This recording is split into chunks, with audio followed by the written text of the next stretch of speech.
Ooh. See what that with Talisha got me. Damn, can you open the box? Oh man. Antwarn, time to suit up. Okay. Will you be my best man?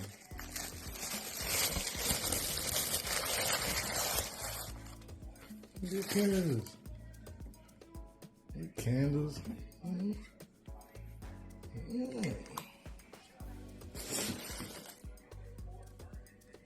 Oh man. This is nice. Good. Best man. Okay. This is nice. Heavy too. Ugh. See what Cuz got. Okay. Velvet. See that? Mm-hmm. Ooh. Oh. This is nice. Mm-hmm. If you have only one smile and you give it to the people you love. Oh, that's nice. Hey, it's entitled ...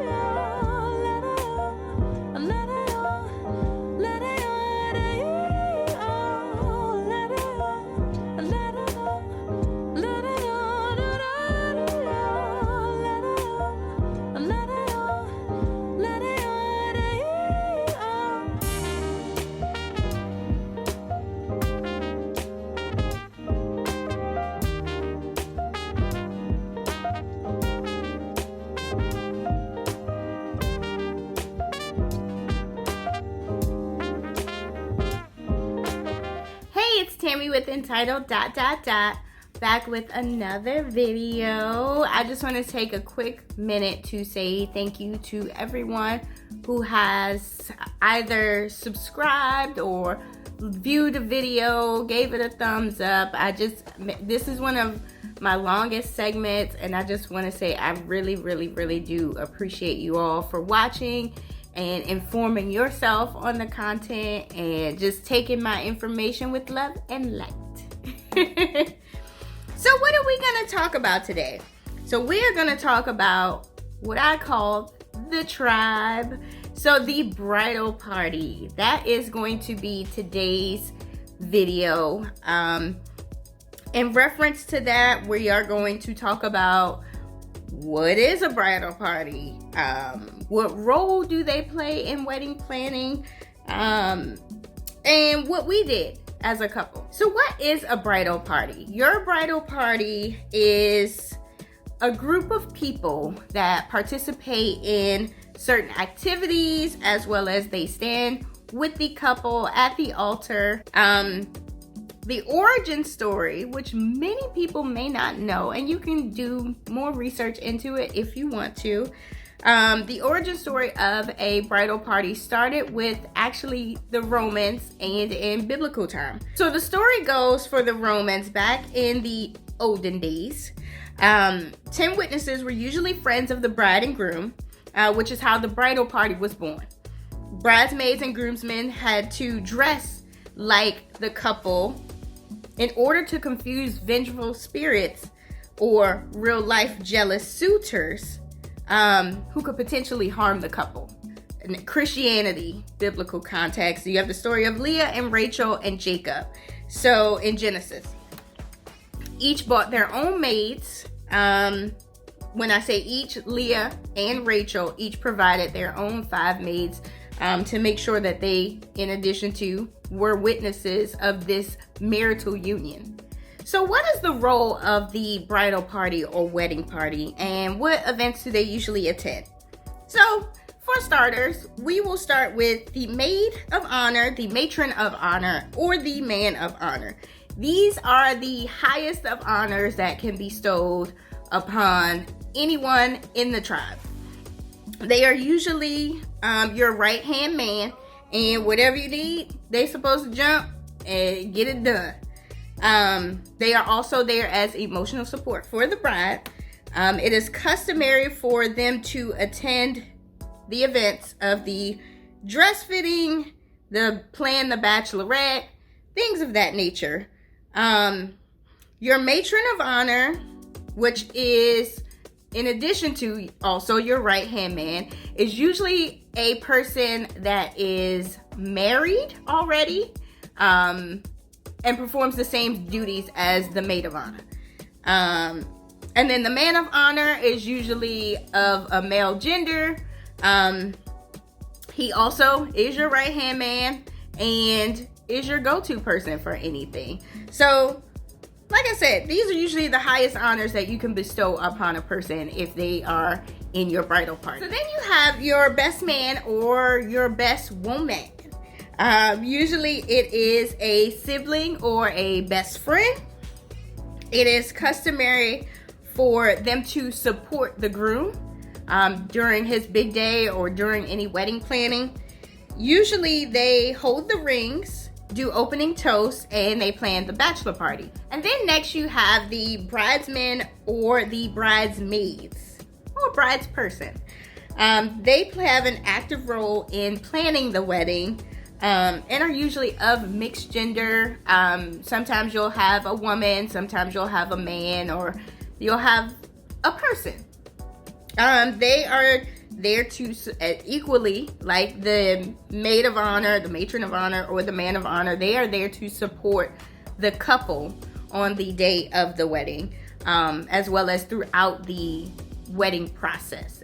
And just like the bridesmaids or bridesmen, then you have the groomsmen or the groomswoman. They usually stand on the groom side, traditionally. Their role is the same active role in planning the wedding. For instance, you may give them the light roles of make sure everybody's sparklers are lit at the end of the wedding, or decorating the getaway car. And then you have the traditional flower girl. I like to call them the flower people, because sometimes it doesn't have to be a young girl. You can have a boy, or you could have a person such as a man. That's been like one of our newer trends. Like, it excites me so much to see a grown man throwing flowers. It is amazing. And he is just doing his thug dizzle, just out here entertaining the crowd and having a great time. And it's so dope. Often, if you have a flower person that is a boy, they are then called a page boy, which I have recently learned. Then you have the ring bearer, which is usually a young boy between the ages of 0 to 6. But that can often now be a misconception, as I see us moving out of traditional wedding roles. Usually the ring bearer can additionally be a pet. It can be a girl. It can be a person. So it is a misconception that your ring bearer has to be a young boy. Most people do think that, but yeah, no, not quite. Also, it is a myth or misconception that the ring bearer carries the actual ring. To be honest, you really don't want to give a young person the ring. You want to make sure that if they, of course, are not of walking age, then you give the ring to their parent or guardian. And then if they are of walking age, then you give the ring to the child at the front, or you just don't give the ring to the child at all. You don't want something like a ring being lost on a wedding day. It's one of the most important things. So, hey, to each his own. Like I say, I give this information in love and light, but most of the time you really don't want to participate in doing things that way. You add more stress to yourself at the end of the day. Then you have the mother of the groom. The mother of the groom is pretty straightforward. They are often the host of the wedding. They they usually help to welcome guests. Then you have their traditional roles like the mother-son dance. They can potentially be a partial planner. If they are contributing any money to the wedding, then they might have some sort of input. And then also, like I said, some sort of monetary contribution as well. And then you have the father of the groom, who, in addition to the mother of the groom, often has the role of the host or a welcomer. And then they are often, sometimes they do give monetary contributions as well. Just depends on the dynamic of the family. Yeah. Then we have the mother of the bride. This is a very important and pivotal role in the wedding process. Often, most traditionally, we hear about the mother of the bride being the second right-hand man, because they're usually with the bride all day long. They are there at her beck and call as well. And honestly, the mother of the bride is probably going to be your most opinionated person, especially if there is money contribution involved. So it is, as a planner, it is my due diligence and duty to make sure that the mother of the bride, just like the bride, is super happy and ecstatic. One way you can do this is assigning a person or your assistant to the mother of the bride to make sure she is doing okay, and that she doesn't need anything. Now, I'm not saying this to say that the bride is, second to the mom, because she definitely is not. But you just want to make sure that everyone's happy. If the family is happy, usually the bride is happy. If the bride is happy, usually the family is happy. So just trying to keep in line with keeping everyone happy and informed. So just like the father of the groom, then you have the father of the bride, who is also a very important role, as well as anyone else in this bridal party. Traditionally, you see the father of the bride is the daddy warbucks of the family. Traditionally speaking, he used to be made to pay for the wedding or the event. And I have now seen that this role has additionally changed. For instance, my dad had passed, so we assumed most of the cost on ourselves. And most meaning all. So at the end of the day, hey, and the father of the bride doesn't even technically have to be the father of the bride. It can be a bonus dad, or it can be an uncle or a brother, So like I said, we're getting away from these traditional roles. It's just a title for the most part. He is pivotal for the father-daughter dance, as well as making a speech. So, it's, like I said, it's a very equivalent role to all of the other parentals in the wedding party. But, usually, like I said, he's traditionally the person that pays for the wedding. Not always the case, though. So what did we do? Dun, dun. We actually went a little untraditional with our bridal roles. And I'll break it down as to which role we kind of did a little traditional and which role we did very untraditional. So let's start with the groomsmen. The groomsmen, we went very traditional. My husband had a best man, and he had his groomsmen stand behind his best man. All of their roles were pretty much the same. However, of course, his best man took on a little bit more of the responsibilities. He made sure we were good on the day of the wedding. We had, at the last minute, needed a few different items because we did, and this will come in another video about how we did it. We did a tasting at the wedding with just me and the hubby. So he had to go out. We forgot about the items, so he had to go out and get the items for us. And he just was very supportive on the day of, as well as the other groomsmen. They checked on hubby, see if he needed anything. He's pretty straightforward, so you know, at the end of the day, he was good, but they were there emotionally and physically supportive for him. So me, on the other hand, I went very untraditional with my bride tribe because I have a lot of good people that help to support me. That is my family and my friends.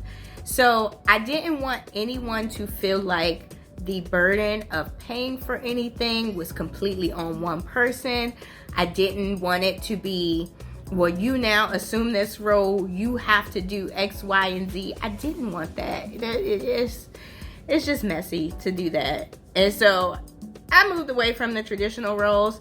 Everyone as a bridesmaid, the tribe, also the groomsmen were considered the tribe as well, because I feel like your tribe helps to build you up and to support you. Tribe is a very, very powerful word. So that's what we call them. So moving forward, we will just call everyone the tribe. But the women in the tribe, they were there for me on the day of my wedding like no one else has been. Of course, my family, like I said, is super supportive, but they were at my every beck and call. They made sure that the spotlight was on me and hubby. They did a great job at being my emotional support that day. And I cannot say thank you enough to each and every one of them. My friend Nakiba, at the last minute, I told her she had to hold my bouquet because she was the first one to go. So she was standing right next to me. My best friend also ended up having to do my hair on the day of the wedding, and I cannot thank her enough for having that role and being a part of my wedding. Not only just physically being there, but being there to support me in doing my hair for my wedding day. It was amazing. This will come in a separate video as well. My other friends were constantly checking on me to see if I needed anything, helping me into my dress, and just making sure that everything went as best as it could. Not always to plan, because we know I always plan, but even if I plan, there's always some sort of unknown. So I just like I said, can't thank them enough for being there for me on the day of my wedding. Not only just that, just throughout the planning process in general. I'm a planner, they know that, so I'm not gonna really ask too many questions because I already know where I want to go with a situation. But even the bachelorette, they were there to support me and get me to and fro and make sure that I ate, and just there, just being present and in the moment. And I thank them so much. So as we just talked about the roles, what are the roles that they played in our special day or in any wedding event that we had? So the women of the tribe, they helped to plan my bachelorette party, which was in Vegas. Such a good time. We had so much fun. Yes, was it cliche to have my bachelorette in Vegas? Sure. But I had not been to Vegas as an adult, so I was just like, well, let's go. Because what better place to go, right? I'm sure out the country you will say might be a better place, but we had a good time. They didn't have particular duties, but like I said, on the day of the wedding, they ended up being there for me to make sure that I had everything that I needed. And then they gave me certain inputs to certain situations. As for the gentlemen of the tribe, they, like I said, were there for the hubby as much as they could be. They went out, they helped us get whatever was necessary on the day of the wedding if it was something we forgot. One of his groomsmen of the tribe, he ended up helping us change the wedding chairs a little bit for the ceremony. He was like, what you need? just let me know. I can do this, and it was done. And that was a very, very helpful thing for us. So what type of events did we have our tribe attend? So my mom actually came with me. She was the only one to come with me. I have people everywhere. I have people in North Carolina. I have people in Texas. I have people in all other places of the DMV area. And I really didn't want to stop my tribes. I didn't want them to have to stop their lives because I was having a wedding. I'm one of the most humble people when it comes to things for myself. And yes, there were things that I probably could have asked from them more, but it wasn't big things. It was very little. We got it done and taken care of. But I knew that I didn't want anyone to feel slighted for not going dress shopping with me. As I stated in my older segment, I was a bridal consultant, so I seen people show up with 12, 20 people, and it just becomes overwhelming and very opinionated. Not to say that my friends and family are like that, but I just really didn't want anyone to have to stop their lives because this special event was going on. So I took my mom. She was the only one that came. She had a great time. It was a very quick process, which may come in another video. We'll see.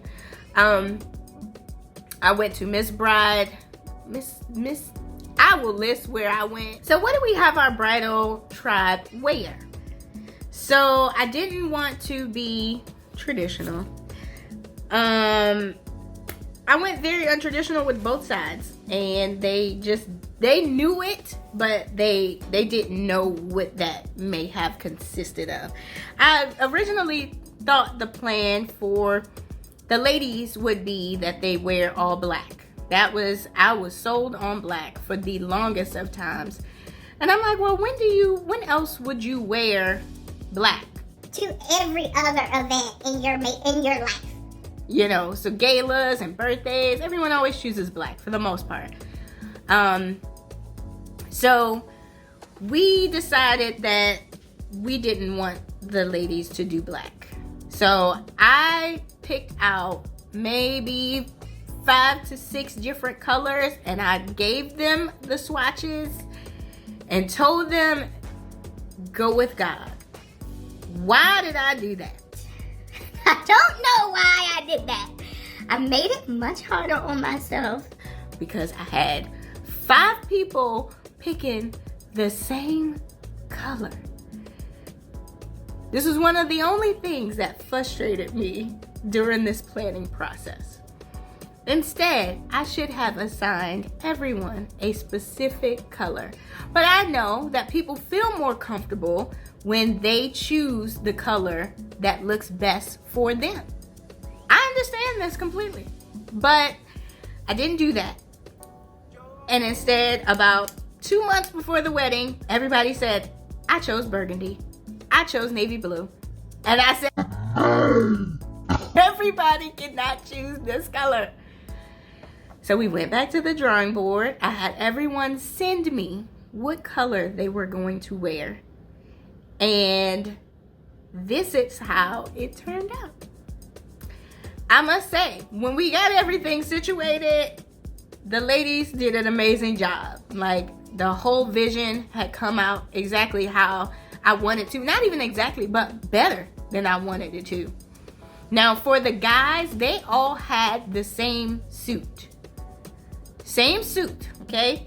Same suit, same vest, of course, from Men's Warehouse. Which gave them more of a limited option, because everyone was wearing the same thing for the gentlemen. The only thing that we changed for each of the guys was their bow tie and their handkerchief. So after going back and looking at the pictures, my husband was like, this was a great idea. Look at such and such match. Because so everyone walked out singularly. We had girl go, guy go. Girl go, guy go. And at the end of it all, they walked each other out.